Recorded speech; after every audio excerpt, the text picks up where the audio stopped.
Polyphème le Cyclope a enfermé Ulysse et ses compagnons dans sa grotte.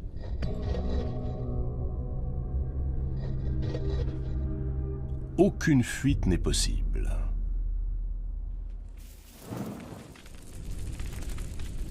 Les marins, tapis au fond de la caverne, sont pétrifiés.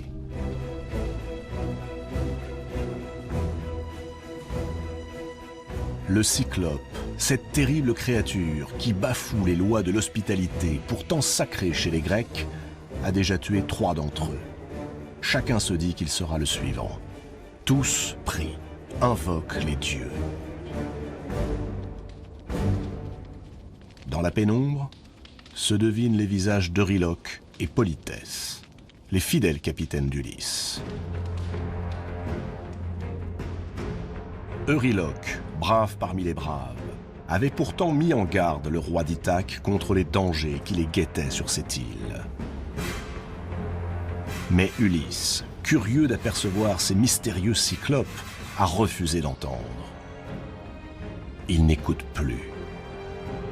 Lui, l'homme aux 1000 ruses, le sage, n'est plus le même depuis qu'ils ont quitté Troie.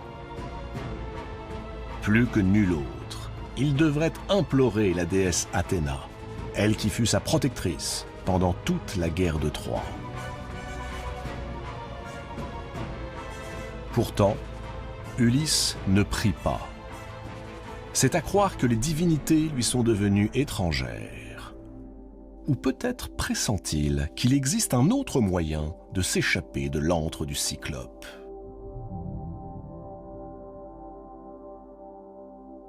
Une solution qui ne dépend pas du bon vouloir des dieux, qui n'est pas inspirée par eux, mais que l'on trouve en soi, et en soi seulement.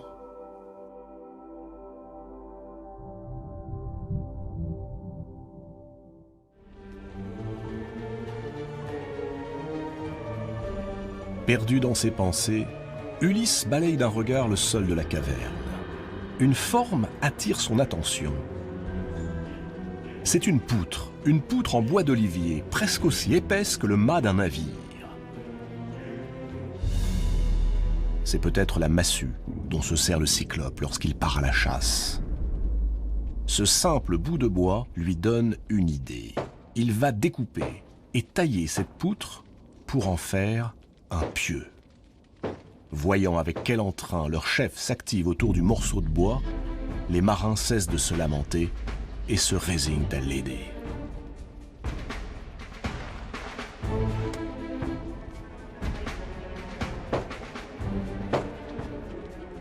Le pieu, une fois taillé, est caché sous un tas de détritus.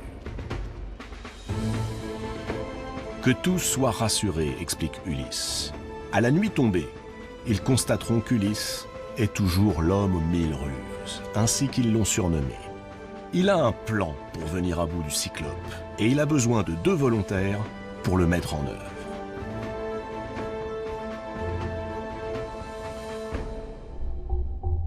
Les marins scrutent leur chef avec méfiance.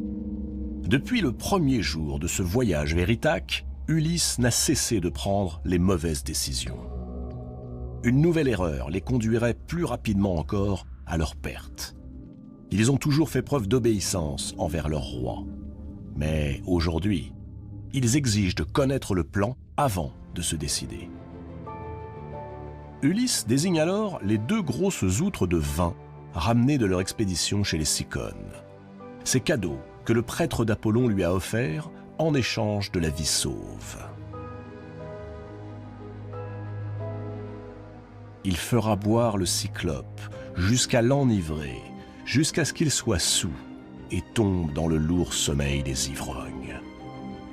Ulysse s'agenouille alors et, à voix basse, explique à tous ses compagnons la suite de son plan.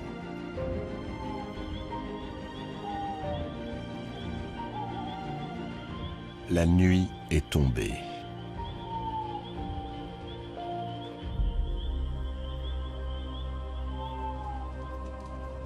Le rocher qui barre l'entrée de la grotte roule lentement. Le Cyclope est de retour. Il ramène ses troupeaux du pâturage. À la vue de la créature, les marins se réfugient derrière un rocher, tremblants de peur. D'un geste vif, le Cyclope saisit 2 hommes par la taille. Il les assomme d'un coup de poing gigantesque et entreprend aussitôt de les démembrer.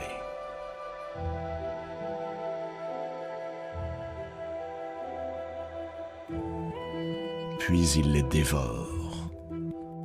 Il ne laisse rien, ni chair, ni entrailles, ni même les os remplis de moelle.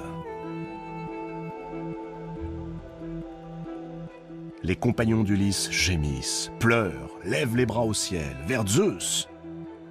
Ils supplient le Cyclope de leur laisser la vie sauve. Un grognement leur répond, suivi d'un rot tonitruant. Ulysse est épouvanté, mais il sait qu'il faut agir vite. Alors, dominant sa peur, il fait un pas et brandit une coupe remplie de vin. Pour accompagner ton repas, Cyclope. Voici le vin des Cyclones. C'est le meilleur vin qui soit sur terre. Le Cyclope s'empare de la coupe et la vide goulûment.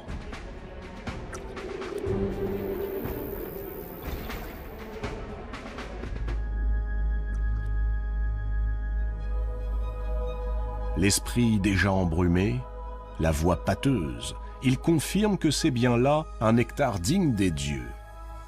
Et il ajoute que s'il peut à nouveau boire le vin des Cyclones, il fera à Ulysse un cadeau. Ulysse remplit alors une 2e coupe de vin. Satisfait, le Cyclope va lui offrir la récompense promise. Mais avant cela, il veut connaître son nom. Personne, répond Ulysse. Personne. Comment cela, personne? Oui, personne. Ma mère et mon père, et tous mes compagnons m'appellent ainsi. Personne. Le Cyclope hoche la tête. Parfait. Eh bien, c'est en dernier qu'il mangera personne. Voilà le don qu'il lui fait.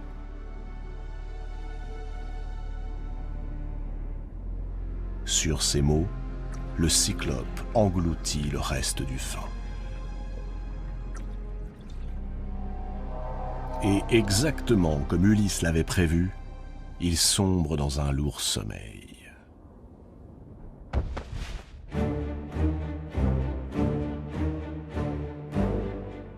Sans perdre un instant, les hommes s'emparent du pieu qu'ils ont patiemment sculpté. Tous ensemble, ils le soulèvent, grimpent sur le corps endormi du Cyclope, ajustent bien leur cou et plongent de toute leur force l'arme redoutable dans l'œil du monstre.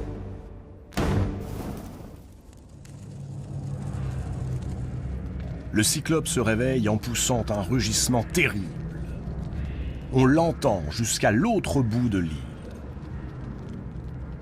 Alertés par les cris de Polyphème, les Cyclopes qui vivent dans les grottes et les cavernes des alentours surgissent devant l'entrée. Devant la pierre qui empêche Ulysse et ses compagnons de fuir, inquiets, ils interpellent leur ami. Que se passe-t-il, Polyphème? Quel mal t'accable pour que tu cries ainsi? Serait-ce que l'on te tue par la ruse ou par la force? Polyphème le Cyclope, torturé par la douleur, leur répond dans un hurlement. Oui, on le tue, on lui a crevé l'œil, par la ruse, et non par la force. Les Cyclopes sont surpris. Ils veulent savoir qui est le coupable de ce forfait, qui ose s'attaquer dans sa grotte au puissant Polyphème. Et Polyphème leur répond « Personne ».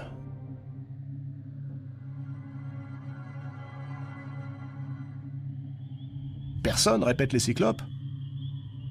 Donc tout va bien. Si personne ne lui fait du mal, que Polyphème cesse de crier et les laisse dormir. Et s'il s'est blessé lui-même, qu'il implore plutôt son père, le dieu Poséidon. Et les Cyclopes repartent, agacés d'avoir été brutalement arrachés à leur sommeil.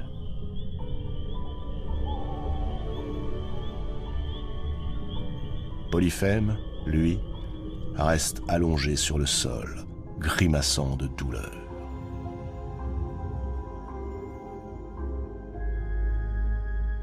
Le danger s'est éloigné. Les hommes respirent à nouveau. Mais à présent, comment sortir de la grotte de Polyphème? Tous se tournent vers leur roi. En silence, Ulysse leur désigne les brebis rassemblées dans un coin. Elles ne cessent de bêler, leurs mamelles sont lourdes. À l'aube, Polyphème devra laisser sortir ses bêtes afin qu'elles aillent paître. Alors, ses compagnons s'accrocheront fermement sous leurs panses.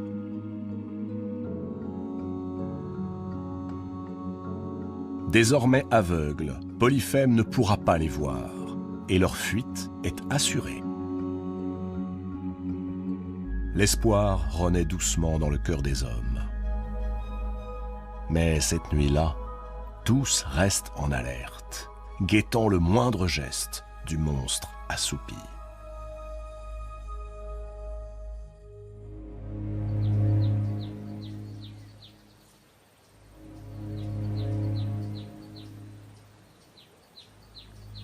Quand le soleil pointe à l'horizon, ainsi qu'Ulysse l'a prévu, Polyphème, aveuglé, ensanglanté, mais remis sur pied, fait rouler la roche.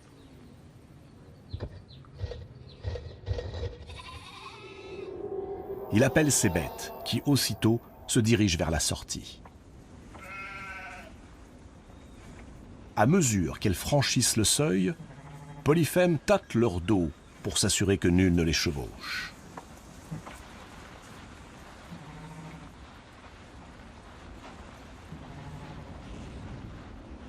Ulysse et ses compagnons ont réussi à s'échapper. Ils sont libres.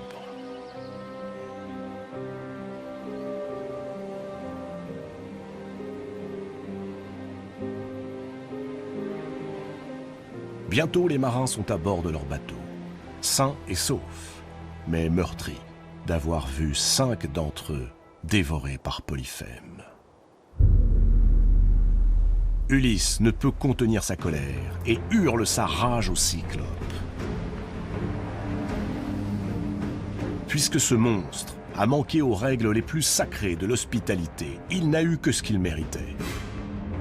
Et si désormais quelqu'un l'interroge sur son œil aveugle, qu'il lui réponde que cet œil a été crevé par le vaillant Ulysse, roi d'Ithaque, fils de Laërte.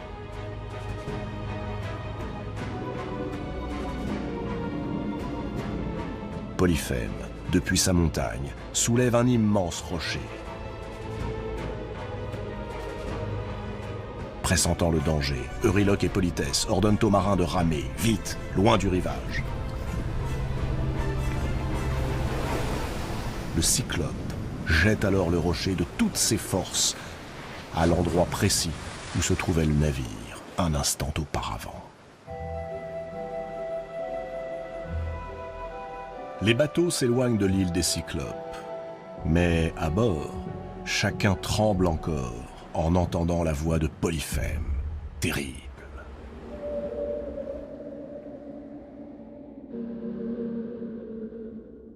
Polyphème appelle son père, Poséidon, le dieu de la mer. Il le conjure de le venger, de détruire Ulysse. Que jamais l'homme qui a crevé son œil unique ne puisse rentrer chez lui à Ithaque. Et si le destin veut qu'il retrouve tout de même sa patrie et sa belle demeure, alors que Poséidon fasse en sorte qu'il n'y parvienne que le plus tard possible, après avoir souffert 1000 maux et perdu tous ses compagnons.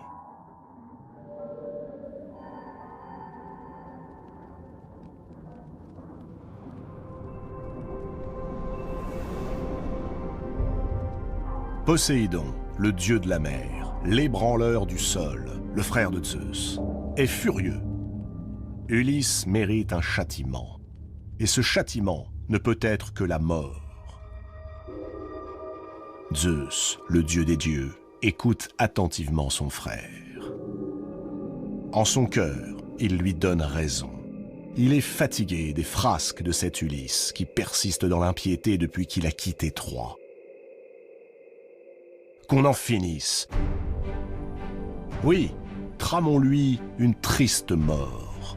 Elle servira d'exemple aux autres mortels. Mais encore une fois, Athéna s'interpose. Ils ont déjà eu cette discussion autour du sort d'Ulysse.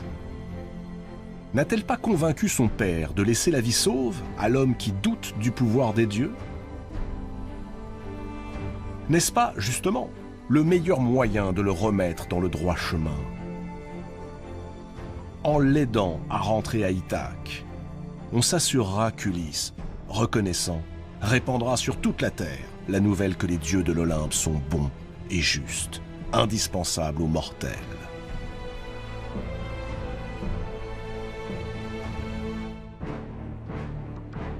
Poséidon ne veut rien entendre. L'impiété est sacrilège. Si Zeus n'est plus capable de punir ceux qui offensent les dieux, alors qu'il cède son trône à d'autres plus compétents que lui. Veut-il s'attirer la colère de son frère en cédant une fois encore aux caprices d'Athéna, dont tout le monde sait qu'elle est sa fille préférée? S'il n'obtient pas sur le champ réparation, Poséidon promet à Zeus de terribles représailles.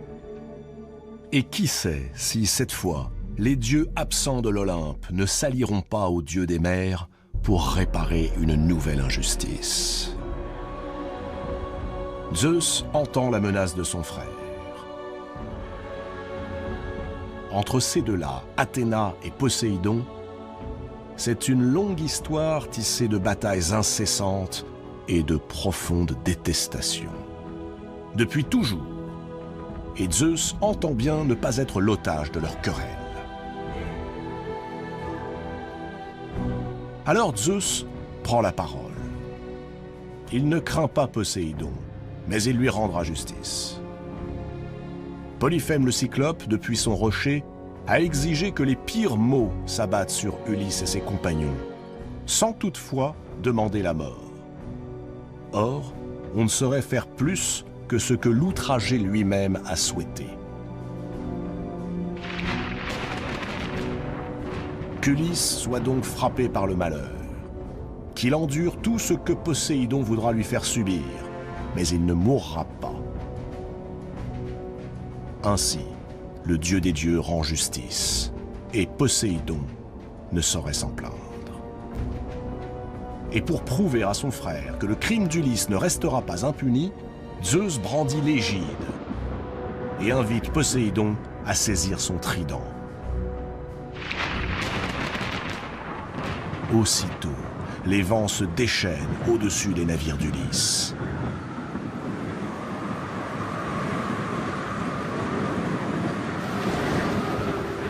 La foudre s'abat sur l'un d'eux et le brise en 1000 morceaux.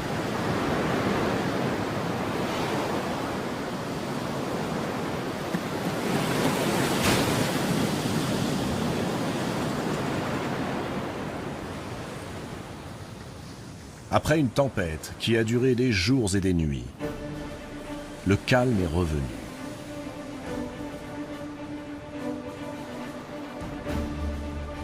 Les contours du Nil se dessinent au loin.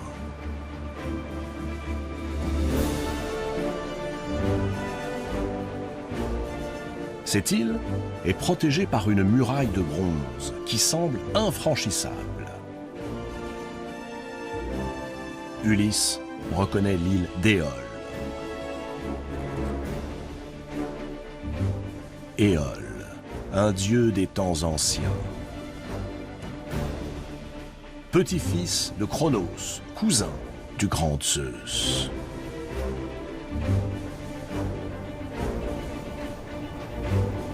Éole est le gardien des vents. Il détient le pouvoir de les déchaîner ou de les calmer à sa guise.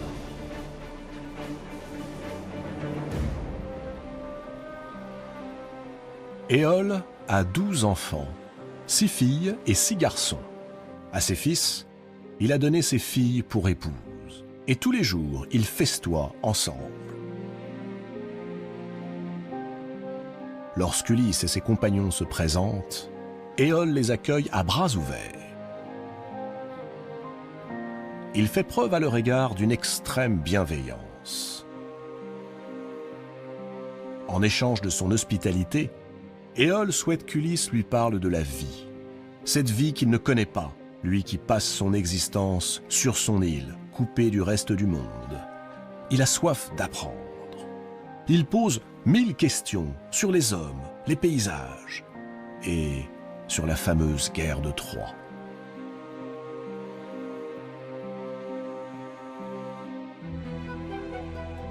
Pendant plus d'un mois, Ulysse et ses compagnons goûtent les délices d'une vie comblée et insouciante. Les plats les plus raffinés leur sont servis, avec les vins les meilleurs.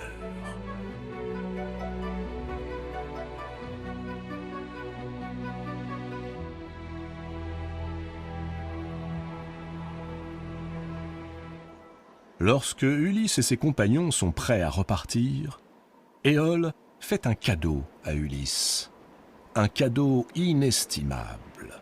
Dans une outre qu'il lui remet, il a enfermé tous les vents qui pourraient faire obstacle à son retour à Ithaque. Tous, sauf un, le Zéphyr, le seul vent capable de les emmener sereinement vers leur patrie.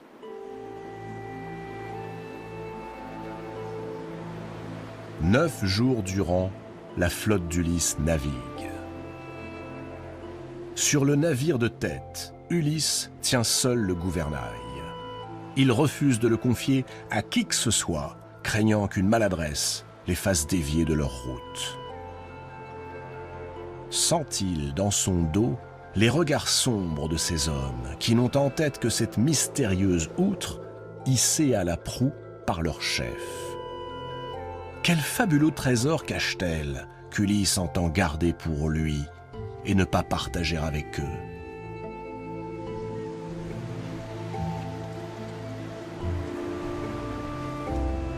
Ithaque est presque en vue.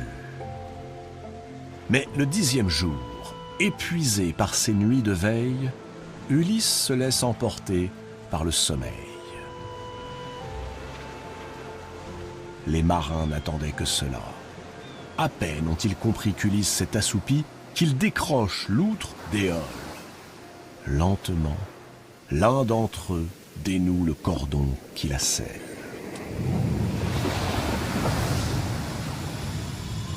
Alors, d'un seul coup, une tornade enveloppe les navires, déchire les voiles, abat les mâts et précipite les hommes par-dessus bord.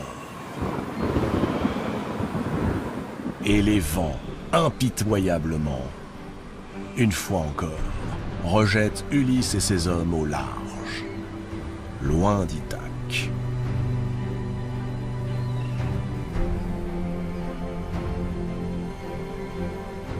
La flotte dérive pendant des jours, au gré des vents.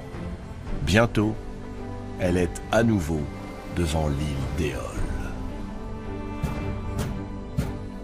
Ulysse lui raconte son infortune et le prie de lui accorder une fois encore un vent favorable.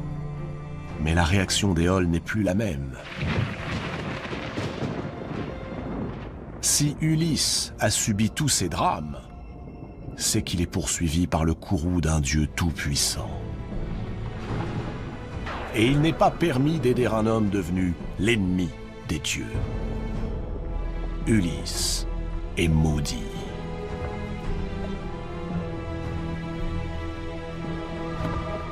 Éole a peut-être raison.